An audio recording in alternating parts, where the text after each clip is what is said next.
ก็สวัสดีท่านผู้ชมมื้อนี้เฮามาเบิ่งคลิปหลายล้านวิว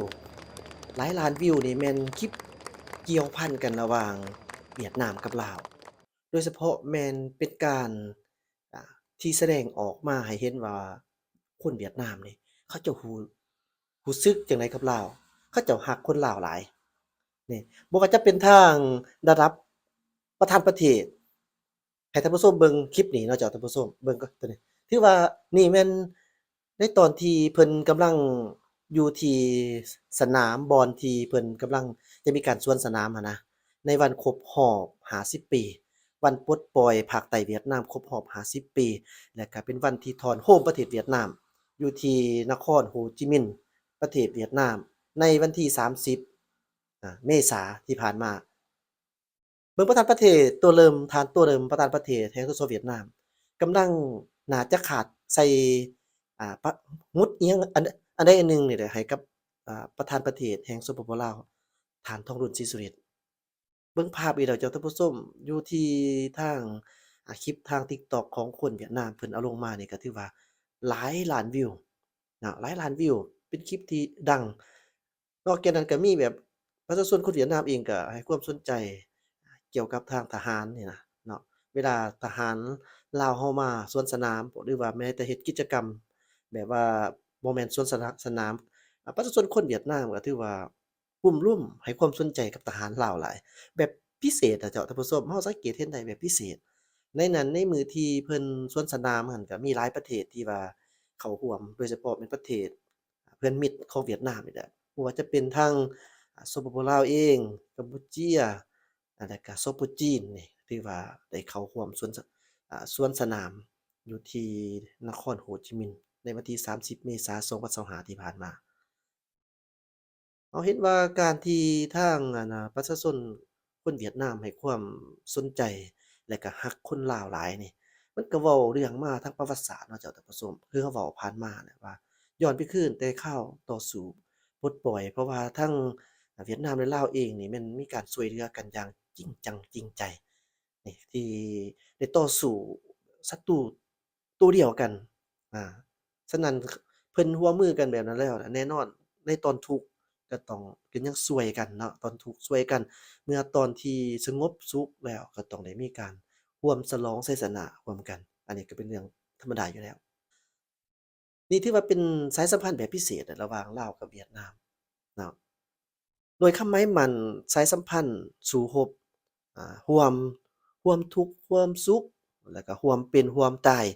ร่วมกันเอกอ้างทะนงใจในวันแห่งชัยชนะและในยามแห่งความปลื้มปิติส้มชื่นและก็ภาคภูมิใจหาสิ่งใดเปรียบบ่ได้ของชาวเวียดนามทั้งชาติได้มาถึงในวันที่30เมษายน2025นี้แม่นวันคล้ายวันครบรอบ50ปีปลดปล่อยภาคใต้ และถอนโฮมประเทศชาติเวียดนามเป็นเอกภาพแม่นเหตุการณ์สำคัญพิเศษบ่เพียงแต่สำหรับประชาชนเวียดนามเท่านั้นหากยังมีความหมายสำคัญอย่างลึกซึ้งต่อทางภาครัฐและประชาชนลาวบรรดาเผ่าก็คือกองกำลังของกองทัพประชาชนลาวที่ได้เข้าร่วมเฉลิมฉลองวันแห่งชัยชนะดังกล่าวอย่างยิ่งใหญ่และสง่าผ่าเผยที่ นครโฮจิมินห์ดังคำหมายมั่น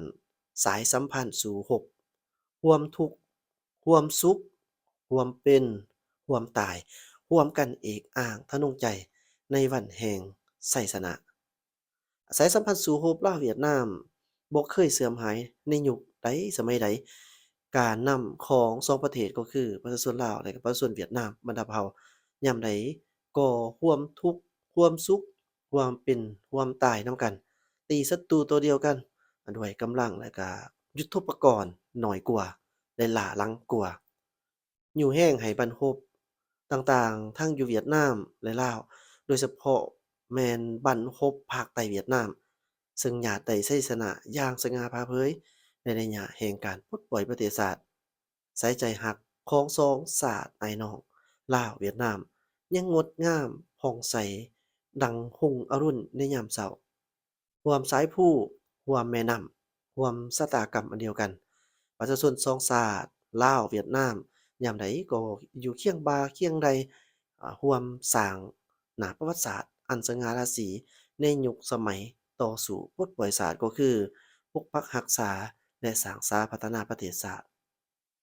พร้อมกันเพิ่มพูนคูนสร้าง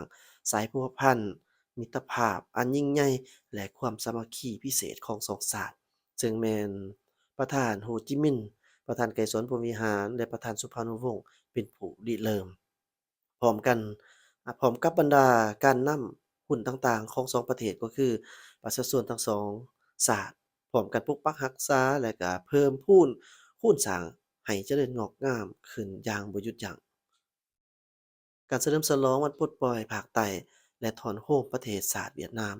เป็นเอกภาพครบรอบ50ปีในครั้งนี้กองทัพประชาชนลาวได้ตั้งหน้าให้พรรคให้รัฐและก็ประชาชนลาวบรรดาเผ่าเข้าร่วมพิธีเฉลิมฉลองวันสำคัญดังกล่าวที่นครโฮจิมินห์เวียดนามซึ่งแม่นกองพันใหญ่11ได้รับการมอบหมายจากกระทรวงป้องกันประเทศแห่งสปปลาว สหายพันเอกสมแพงแก้วศิลาหัวหน้าการทหารกองพันใหญ่11หัวหน้าคณะสีน้ำก่อนกำลังสวนสนามกองทัพประชาชนลาวก็ได้ให้ฮู้ว่าภายหลังได้รับคำสั่งจากกระทรวงป้องกันประเทศก็คือกรมใหญ่เสนาธิการกองทัพกรมอบรมสู่รบได้แต่งตั้งคณะรับผิดชอบจัดตั้งเสื่อมซึมเพื่อกะเกี่ยมปฏิบัติตามแผนการขั้นเทิงมอบหมายให้ ในนั้นได้กระทำได้กะเกี่ยมทางด้านบุคลากรได้ตามมาตรฐานที่คันเทิงกำหนด จากนั้นก็ได้จัดตั้งมอบหมายหน้าที่ให้บรรดาอนุกรรมการรับผิดชอบนำพาสีน้ำก่อนกำลังฮัดแอบจนสำเร็จและเข้าร่วมพิธีเฉลิมฉลองในมื้อนี้ด้วยความภาคภูมิใจ สหายห้อยเอกสมจิตแก้วอินทุ่มช่วยเวียกแขนงอบรมกองพันใหญ่11ได้กล่าวว่าในนามพนักงานนักรบกองทัพประชาชนลาวร่วมกับเพื่อนสหายมีความภาคภูมิใจเป็นอย่างยิ่งที่ได้รับเกียรติจากภาครัฐและประชาชนลาวบรรดาเผ่ามอบหมายหน้าที่เข้าร่วมเฉลิมฉลองวันปลดปล่อยภาคใต้และถอนโฮมประเทศเวียดนามเป็นเอกภาพครบรอบ50ปีในนามพนักงานนักรบกองทัพประชาชนลาว พร้อมด้วยหมู่คณะมีความเอกอาจทะนงใจต่อสายสัมพันธ์สู่รบลาวเวียดนามที่การนำหุ้นต่างๆของสองประเทศได้สร้างไว้ พวกเขาขอจดจำวีรกรรมอันล้ำเลิศและจะนำเอาบทเรียนอันล้ำค่าสายสัมพันธ์สู่รบร่วมเคียงบ่าเคียงไหล่กับสหายเวียดนามเขาในการเขาในเวียกงานปกปักรักษาและสร้างสรรค์พัฒนาประเทศของสองประเทศให้มั่นคงชีวิไลชั่วกาลนานนี่ถือว่าเป็นอ่าสายใจลาวเวียดนามเนาะร่วมบ่าร่วมไหล่ร่วมทุกข์ร่วมสุขอ่าต่อสู้ร่วมกันเคียงบ่าเคียงไหล่ร่วมเป็นร่วมตายเพิ่นก็ได้สัญญากันเป็นแบบนี้เนาะเจ้าท่านผู้ชมนี่ก็ถือว่ามาเบิ่งเกี่ยวกับเรื่องทางประชาชนบัดนี้เนาะเฉพาะภาคทางภาครัฐแล้วก็ภาครัฐเองนี่แล้วเนาะมาเบิ่งทางประชาชนนี่ก็เห็นว่าสังเกตเบิ่งทหารลาวนี่บ่ว่าจะลงรถขึ้นรถลงรถสิไปทางใดก็มีแต่ถูกต้อนรับจากประชาชนคนเวียดนามเป็นจำนวนหลงหลายแล้วก็เฮ็ดลักษณะแบบคล้ายๆคือกันกับแบบว่าฮักแพงปานดาราก็ว่าได้เนาะเจ้าท่านผู้ชมทหารลาวอุ้มถ่ายรูปถ่ายหยังใส่ก็จั่งซี้ มันหมายบอกบ่งบอกถึงแบบว่าความเอาใจใส่ความให้เกียรติซึ่งกันและกันหมายบอกถึงความสัมพันธ์ที่ดีบ่เอาเปรียบกันหั้นน่ะเป็นลักษณะแบบว่าโอ้เจ้ากับข้อยคือกันกับแบบว่าอ่าความอุทธรณ์เดียวกันความพ่อแม่เดียวกันหยังประมาณนั้นน่ะเจ้าที่เพิ่นได้กล่าวไว้แบบนั้นเนาะลักษณะมันก็บ่งบอกแบบนั้นแท้เจ้าท่านผู้ชมก็เบิ่งว่านี่ล่ะสายสัมพันธ์มิตรภาพลาวเวียดนาม ก็คือเก่าอีกเจ้าท่านผู้ชมถึงแม้นว่าภาษาจะเว้าบ่เข้าใจกันเนาะบางคนที่บ่ได้เรียนแต่ว่ามันเว้าเรื่องการกระทำและก็เว้าเรื่องถึงจิตใจที่มีความรักแพงกันเนาะเพราะว่าบรรพบุรุษโดยเฉพาะแม่นผู้ก่อตั้งประเทศว่าซั่นซะผู้ก่อตั้งยังอันนั้นเปลี่ยนระบอบอะนะเนาะเอาจั่งซี้ซะเป็นผู้ที่ริเริ่มร่วมกันบ่ว่าจะเป็นทาง ประธานโฮจิมินห์ของเวียดนามเวียดนามและก็ประธานไกรสอนพรหมวิหารอ่าถือว่าเป็นผู้ก่อตั้งร่วมกันเนาะอ่า ท่านสุพรรณวงศ์ลุงหรือว่าลุงสุพรรณวงศ์อิหยังต่างๆประมาณนั้นจ้ะท่านผู้ชมก็ได้สร้างให้คนรุ่นหลังนี่รับรู้อะนะว่าเพิ่นเป็นผู้นำพาในทางความสามัคคีระหว่างลาวกับเวียดนามแบบนี้เนาะต่อสู้เคียงบ่าเคียงไหลร่วมกันร่วมแต่ก่อนร่วมทุกข์ร่วมสุขอิหยังต่างๆมาเดี๋ยวนี้ถือว่าปลดปล่อยประเทศชาติสมบูรณ์ก็ร่วมสร้างร่วมสาพัฒนาก็เพิ่นก็ยังยังคงสืบต่อรักแพงกันอย่างสนิทสนม แล้วท่านผู้ชมนี่นำมาฝากมาตอนเนาะแม่นไผอ่าแต่ว่าแนวใดจะคอมเมนต์หยังต่างๆก็ต้องให้เกียรติซึ่งกันและกันในนามมุมมองของแอดมินก็คิดว่ามิตรภาพมันเป็นสิ่งที่ดี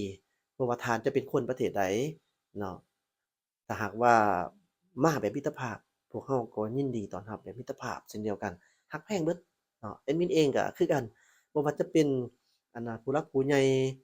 ระดับใดก็อย่าที่ว่าแบบได้มาอ่า ประเทศลาวมาเยี่ยมมายามบ่มาภารกิจหยังต่างๆเนาะรวมทั้งอันนั้นน่ะนักธุรกิจหยังต่างๆที่เข้ามาแอดมินก็นำเสนอเช่นเดียวกันสรุปแล้วเราก็รักแพงกันเบิดหั้นแหละจ้ะท่านผู้ชมรักแพงกันดีที่สุดเนาะเพื่อโลกของเราจะได้สงบสุขเราก็จะมีความสุขกับในสิ่งนั้นนั่นแหละจ้ะท่านผู้ชมสบายดีจ้ะ